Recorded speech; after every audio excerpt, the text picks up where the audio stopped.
श्री शिवशाहू महाविद्यालय सरूड हिंदी विभाग में आपका सहर्ष स्वागत। 22 जून 2020 से आपका सत्र प्रारंभ हो चुका है और इस सत्र के अंतर्गत हम 11वें प्रश्न पत्र के रूप में भाषा विज्ञान और हिंदी भाषा इस प्रश्न पत्र का अध्यापन करेंगे।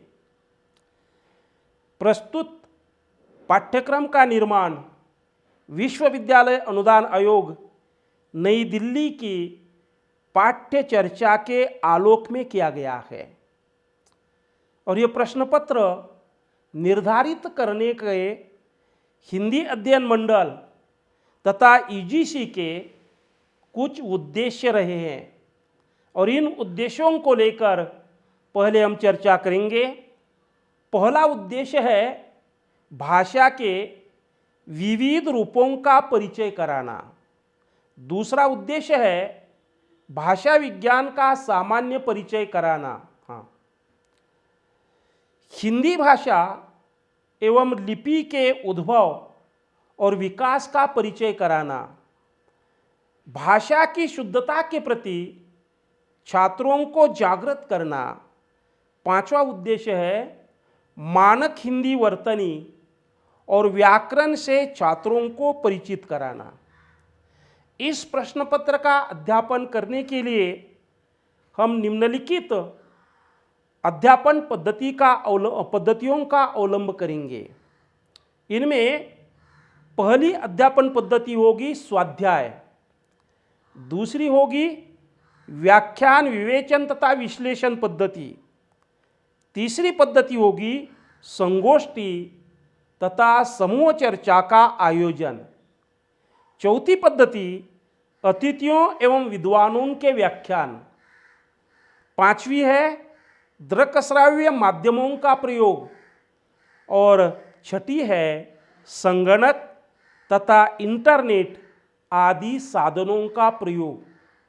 तो इन पद्धतियों का अवलंब करके हम भाषा विज्ञान और हिंदी भाषा जो हमारा 11वां प्रश्न पत्र है उसका अध्यापन करेंगे।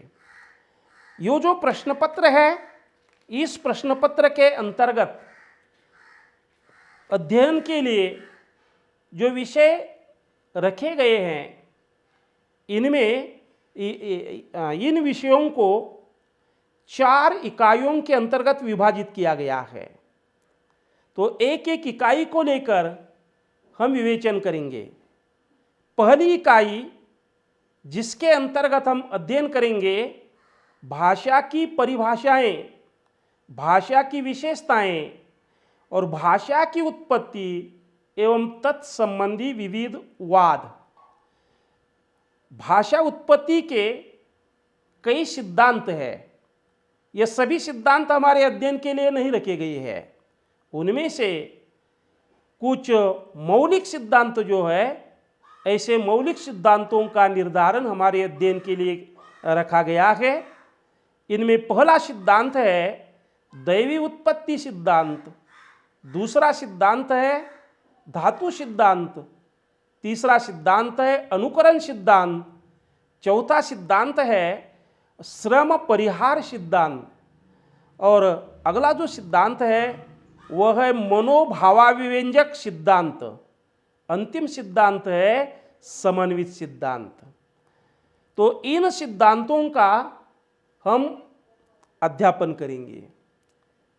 उसके बाद दूसरी जो इकाई है, दूसरी इकाई के अंतर्गत भाषा परिवर्तनशीलता के कारण भाषा के विविध रूप, बोली और परिनिष्ठित भाषा, बोलियों के बनने के कारण बोली और भाषा में अंतर, इन बातों का विवेचन इसके अंतर्गत किया जाएगा।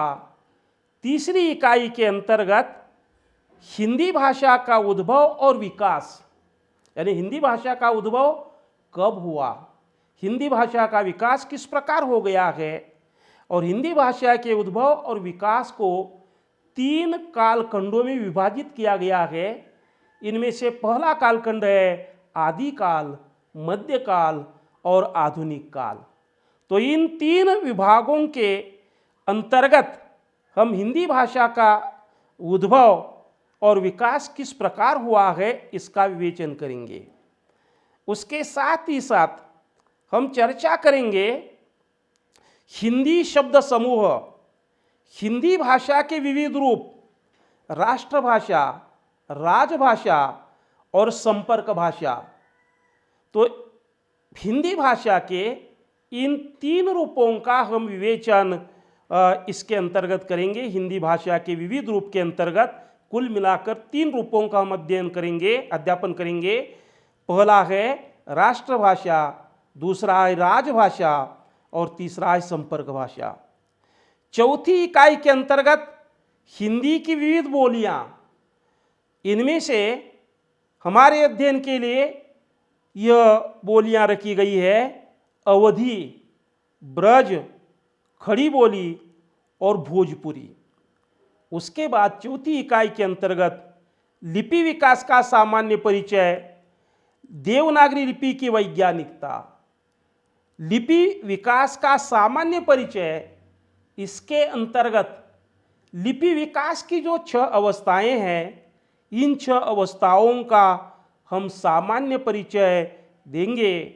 और उसके बाद देवनागरी लिपि की जो वैज्ञानिकता है अथवा देवनागरी लिपि की जो वैज्ञानिक विशेषताएं हैं, उन विशेषताओं को लेकर इसके अंतर्गत विवेचन किया जाएगा। अब हम चर्चा करेंगे प्रश्न पत्र का स्वरूप एवं अंक विभाजन को लेकर। यह प्रश्न पत्र 40 अंकों का रहेगा।